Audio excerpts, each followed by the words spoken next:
Alright, this will be part two for chapter one. Um, this will be from like my childhood, like a young toddler to like a young child, probably between the ages of like 6 to 8, 9. Alright, so at this point, I'm pretty sure I was taken away to foster care. And I was in a few different foster homes, so we were shipped around quite a bit. My brother and I were always together, and we didn't separate us. And those foster homes, most of them were fucking garbage. They acted very nice when like the social workers were there around, or like around or there, or just you know. And when they were gone, and I was treated like shit a lot. Like my brother would they would baby him because he was younger and the way he acted. And for me, they kind of just either ground me a lot or they yelled at me. They even called me names a few times. And they told me straight that they will never ever like adopt a foster kid like me ever again. So I always felt very hated on and unwanted. And I really can't really blame them a whole lot because I was a very trouble kid. I would stole from them. I would break their stuff. Always thumped around and ran around just being careless and destructive. They like put me into a different foster home later on. And the same thing after same thing. Same over and over again what I had to go through. And that kind of sums up what happened in the foster homes. They were just as bad as a bully as the bullies were in school. So I didn't have much of an escape. Like when I go to school, I was bullied a lot, made fun of, and beat up. And when I went back home in my foster home, they do the same thing, just insult me, they bully me a few times. And I remember going back to my mom's later on, and they kind of gave her the okay to have us back. So we lived with her, everything was, you know, well, but my mom had her off times as if she didn't really change a whole lot. I mean, I didn't see it, I didn't feel like she did. I was still terrified of her, I still had a fear, and I was still scared of her. And my mom still, like, beat us with the belt. Well, mostly me with the belt. Chance was like too dainty and fragile. Um, I remember too around then I was always like attracted to boys. I always wanted to like do sexual things with them. I always wanted to like I don't know, just either kiss them or just touch them or for them to touch me. I know it's an off or weird topic, but that's just a part of me what happened when I was younger. I just had a thrill. I just wanted to do it and sneaking around and being bad, and I felt so good at doing it. And I have no idea what to do with myself or what to do. Like I'm a little kid. Like I didn't really masturbate or anything. I was just very horny and was craving and looking around to fill that void. But I felt ashamed and embarrassed, so I didn't do anything. I didn't tell anybody. I didn't. I just kind of peeked around here and there. Um,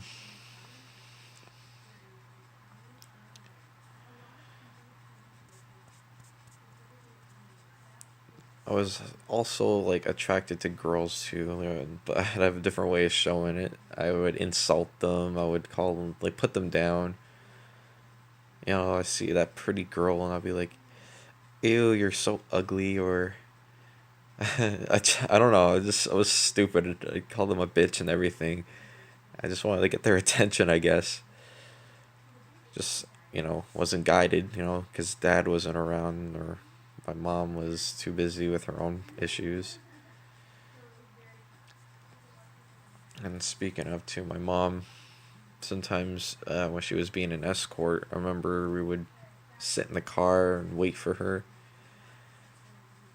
And my mom restricted us from snacks and candy too there. And then like family, friends, whatever, they try to give us candy and stuff that they always had to sneak around because my mom would just bite their heads off. I was very adventurous. I always wanted to just go and escape because I didn't have an escape. I was always trapped in the house, or I was always isolated. I always felt empty and lonely. I remember I started taking up art by then. I started coloring and drawing, and I just had like a passion. I felt really great about it. And I still do. Like, I have many, many of my drawings that I still kept as a kid and as a teenager, and just to show my improvements, how far I went with that, the progress. And it's always fresh and nice to see my old stuff and how I draw now. um, we were very poor. I mean, we weren't the richest. We didn't have a fluent income. My mom was a single mom, doing things to make money that she's probably not proud of. And so on our birthdays too, Chance and I always had our birthdays together most of the time. And, we get our gifts and we had our small parties. And I remember it was great. My brother is a very materialistic person, so he always wanted more. And I'm just like, I'm not influenced by money or materials, just the company, because it's the one thing I didn't have growing up. And I think later on, again, we got into a foster home, and we had like visits with my mom, and they were well. I think they were watched visits, so she wouldn't do anything crazy or whatever. And from that point, I have no idea what my mom was doing. It was just my brother and I against the world at this point, and I had to protect him. And I remember at school, he would get picked on, and I would step in and try to beat up the bullies, or if his back was sore from carrying his book bag, I would carry my book bag in his. Like, I always wanted to be a big brother. I wanted to protect him and do what's right. Um,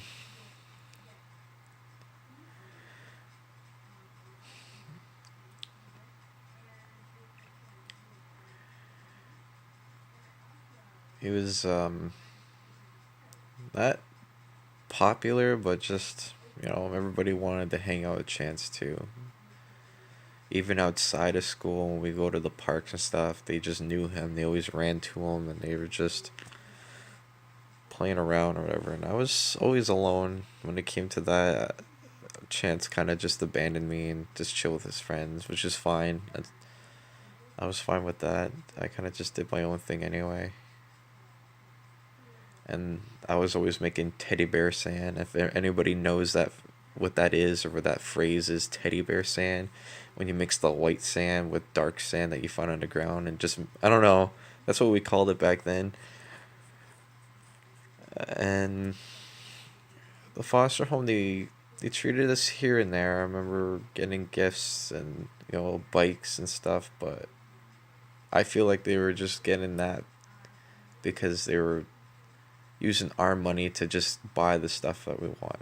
Like if we get money for clothes and food that they give to the foster parents, but sometimes the foster parents don't do that. They kind of keep it, which they most of the time they did. They kept it for their own purposes and reasons. And I remember one foster home I've been wearing the same spring jacket all seasons. Like I wore for winter and everything. All I did was throw a sweater under it because they didn't want to get a winter jacket. They didn't want to spend the money. And we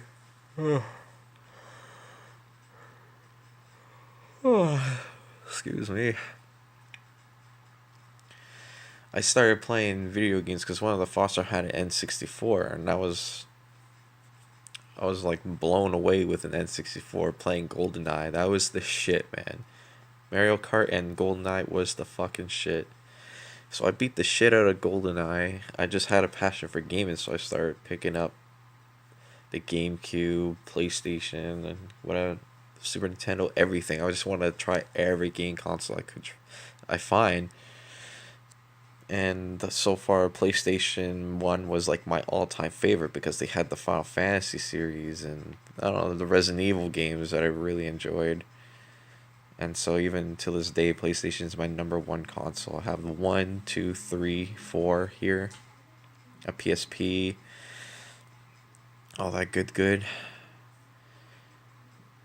And I think this is the part where Chance's father, he picked him up at the foster home, and this is where I was finally alone. I had no mom, no dad, and now no brother. So I was literally in the foster home alone, dealing with school, dealing with the family that doesn't even want me. And I was just accompanied by the voices in my head. I just wanted to literally just kill them. I planned the murder, everything. I was such a fucking angry, like, grotesque child. I just wanted to be so violent, and I did plan their murder. I stole a knife and I hid it under my pillow, and I was gonna wait till everyone is asleep, and I was gonna stab their throats when the time came. And I don't know if I always passed out from waiting for them to pass out. And I was evil, very evil, which you can expect from a broken kid that had nothing. So I remember I got shipped to a different foster home all the way in Ontario. Literally 2 provinces away from my whole family. My brother, my grandparents, my aunts. I was literally all the way in Ontario. Ottawa, Ontario, right in the center. Not far from Toronto or Montreal. There was only like a 40-minute drive away, basically. And I got to meet friends, but they were kids that were like me, with issues. They were also broken. They were on pills or whatever, but we just clicked. And that would be Brendan, Gregory, Neil. Those were like my 3 favorite friends back then. And it's really fun to look back on because I haven't seen them, talk to them ever since. I must be 11, 12 years old. That's almost 10 years ago. So, like, even there, I wasn't as bullied. We were still picked on because we were the freaks. We were the anger management kids, you know? But we got along with each other, so we didn't feel alone. And I remember too, at this age, I was still like pissing the bed. I was still wetting myself. I would still have like these blackout moments, and I will wake up with my parts of my underwear still wet, and I remember just being very embarrassed and very like ashamed due to like the whole sexual like abuse I went through.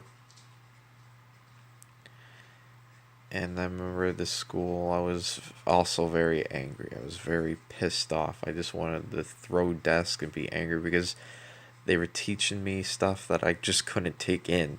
Like, I have a learning disability, and they were trying to make sure I take it in. And I would try my best to learn, like, math or English or whatever they were teaching me, and I couldn't do it. Like, I was so stuck, and they were very aggressive with it, which made me very aggressive as well. So eventually we got into fist fights with the actual teacher. I remember them, they pinned me down, they would throw me against the wall, or they try to strain me, and oh, it was very, it was very draining anyway. I remember too that school I went to, I brought a knife because I was gonna kill them, but then before I entered the school, I kind of just threw my knife into the bush. And I think at this point, this is probably where I started self harming because I didn't know what to do with myself or how to control it. And I think I must have been, like I said, 11 or 12 years old.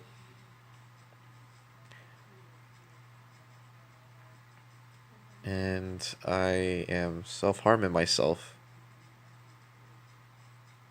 I'm either cutting my legs or I'm slapping or punching my face. Like, I beat myself up. And I was still thinking of, like, I want to hang myself now. I want to kill myself. And I remember every night I cried because I had nobody. I had nobody. I'd always look at the wall and I would always, like, be lost in thought because I had no escape. I had nobody. So I would make my own escape. I was very into a Japanese culture, and I had a very old scenery where it was just like an old Japanese house, and there's a cherry blossom tree in the back, and the petals rained, and you can smell the fumes from them, and it was just a very warm feeling. And in the back, I had like this small lake, but when you go in the lake, it kind of brought you to this palace where there's like were mermaids, and you had a throne, and it was very peaceful and made me feel safe, and that was my escape. I made it up my own. I had my own imaginary friends. I drew them. I would make stories with my little toys here and there, and I was always alone, so I always kept to myself. If you didn't bother with me, I wasn't gonna bother with you, and if you just left me alone, I would be quiet.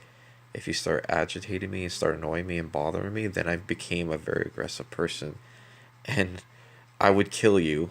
I've had the devotion of just stabbing you nonstop.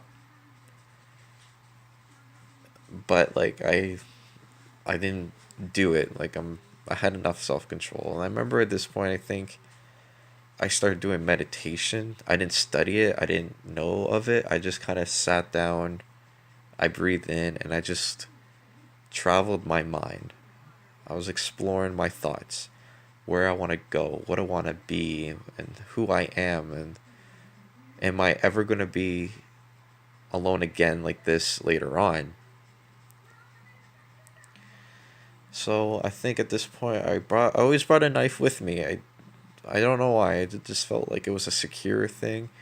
And I would always go out in the woods. I ran away from home so many times so I could have freedom. And this is still in the foster home. They were still treating me like the way they are. I ran away. Are called on me. They always classify me as a runaway. So when they get the call, they take me and they bring me home. So that was on their records. I was just a runaway. But every time I ran away, I would go to the woods, and just literally just set up a little camping spot and just chill. Like, I enjoyed the freedom, just the fresh air of pine, and if I found any friends along the way, I would talk to them. They weren't permanent because they were strangers and they just came by in a convenient time. And, later on I did make a few friends and they came here and there. And I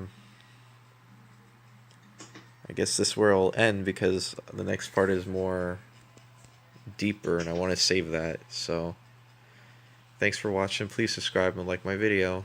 And this part 3 will come out when I can. It's going to be busy for the next few days, so I'll do what I can.